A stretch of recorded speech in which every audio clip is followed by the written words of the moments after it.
اس طرح ساتواں ہے شادی شدہ عورت کے نام یا عرف سے پہلے MRS کا لفظ استعمال ہوتا ہے جس کا تلفظ ہے مسز. اور غیر شادی شدہ ہے تو اس کے نام یا عرف سے پہلے MISS مس کا استعمال ہوتا ہے.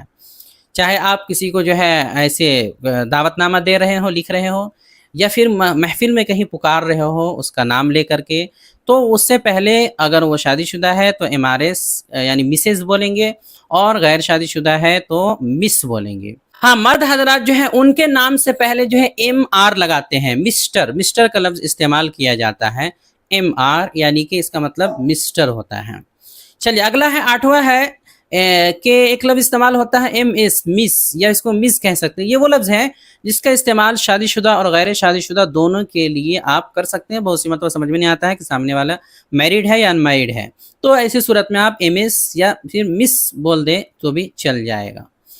اگلا ہے 9واں، والد کو فادر کہا جاتا ہے، لیکن مختصر میں ڈیڈ اور ڈیڈی کا لفظ بھی استعمال کرتے ہیں ایک طرح سے پکارنے کے لیے.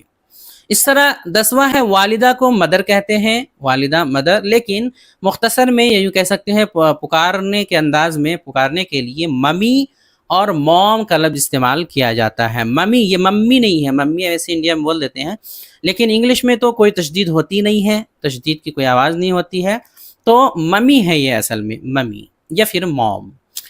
دوستو ایک زبردست خوشخبری ہے کہ ہماری کتاب رہنمائے انگریزی کی پہلی جلد چھپ کر آ گئی ہے، جس کی قیمت 360 روپے ابھی رکھی گئی ہے. کتاب منگانے کے لیے رابطہ کریں 76 67 63 52 99.